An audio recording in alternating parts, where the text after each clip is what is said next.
Sabe quando a gente fala em emagrecer e a primeira coisa que vem à cabeça é o estômago? Pois é, isso é super comum. Mas a verdadeira revolução científica que estamos vivenciando hoje com as novas terapias de perda de peso aponta para um lugar completamente diferente. O que a gente vai fazer nessa análise de hoje é justamente desvendar a ciência fascinante por trás desses medicamentos que todo mundo está comentando, mas focando onde a mágica realmente acontece, no cérebro. E isso logo de cara já levanta uma pergunta que parece até contraintuitiva. Como é que o cérebro consegue enganar o estômago?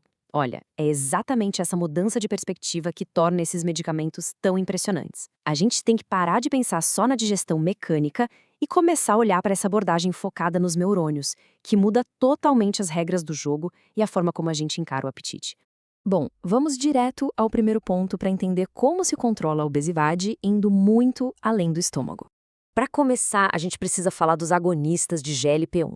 Eles não são simplesmente inibidores que agem no estômago. Na verdade, são medicamentos inovadores criados para imitar um hormônio natural que a gente já tem, o peptídeo 1 semelhante ao glucagon.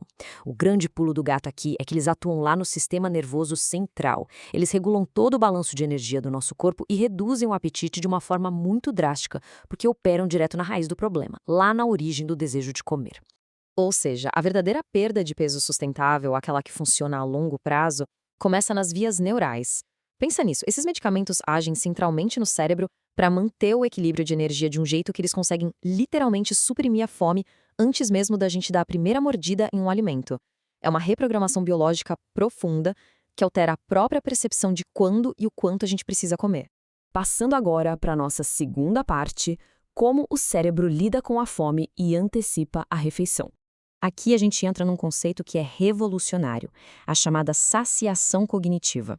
Sabe aquela expressão de comer com os olhos? Com essas terapias, a capacidade de antecipação do cérebro fica tão aguçada que simplesmente ver ou pensar em comida já é o suficiente para desencadear uma sensação de saciedade. Tudo isso antes de qualquer consumo real. É como se a sua mente batesse o olho no prato e dissesse para o corpo: opa, já estamos satisfeitos, o que é simplesmente fascinante.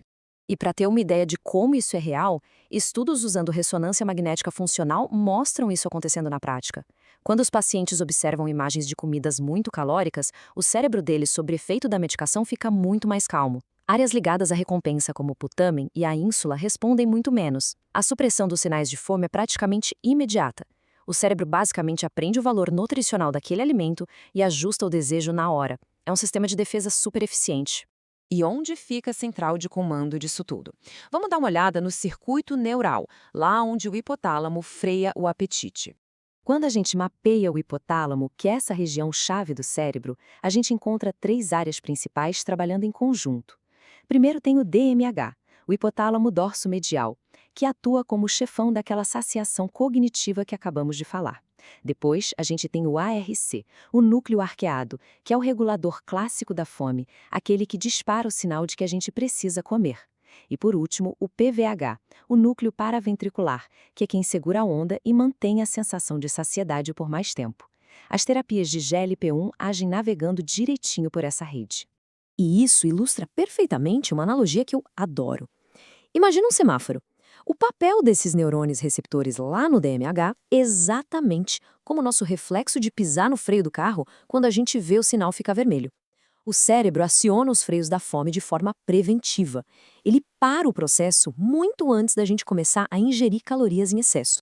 Na prática, esse mecanismo de antecipação funciona num passo a passo muito rápido e coordenado. Olha só. Primeiro, acontece a cognição visual. A gente vê a comida. Em milissegundos, os neurônios do DMH, ativados pelo medicamento, percebem a situação. No passo 3, eles já disparam sinais inibitórios fortíssimos para silenciar os neurônios da fome lá no núcleo arqueado. O resultado? Uma saciação pré-ingestiva que bloqueia a vontade de comer, muitas vezes encerrando a refeição antes mesmo dela começar de verdade. Mudando de marcha agora, vamos falar sobre dois pontos cruciais. Como isso reflete num coração saudável e na adesão ao tratamento? A linha do tempo do desenvolvimento dessas terapias parece roteiro de filme de ficção científica. Lá nos anos 90, os cientistas descobriram compostos superpotentes no veneno de um lagarto, o monstro de Gila, que é famoso por fazer refeições gigantescas e muito espaçadas. Isso abriu caminho para a aprovação da ezenatida em 2005, que ainda exigia um regime pesado de injeções todo santo dia. Mas aí a tecnologia avançou e em 2021 chegamos a aprovações como a da semaglutida, reduzindo tudo para apenas uma única administração por semana.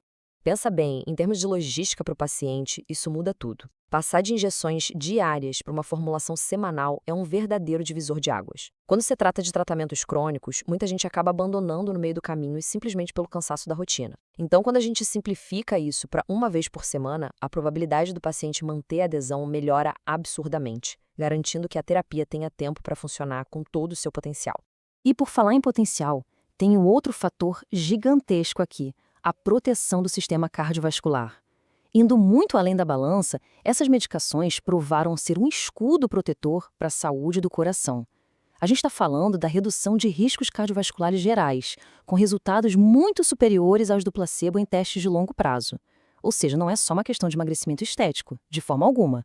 É uma abordagem verdadeiramente holística, que trata a saúde metabólica do paciente como um todo.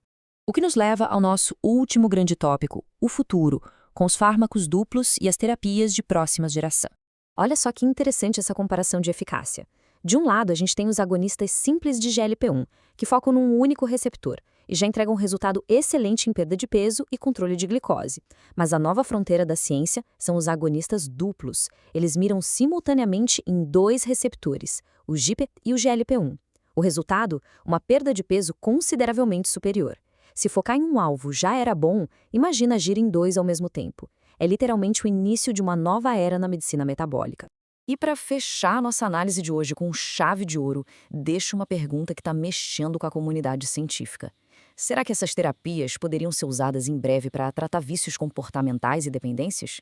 Como a gente viu, esses medicamentos têm um poder imenso de modular as vias de recompensa e compulsão do cérebro. Então, muitos ensaios clínicos já estão investigando se esse mesmo freio que funciona para a comida pode ser ativado para tratar outros tipos de vícios humanos. É um horizonte cheio de possibilidades e muita esperança. Valeu demais por acompanharem essa imersão de hoje. Até a nossa próxima análise detalhada.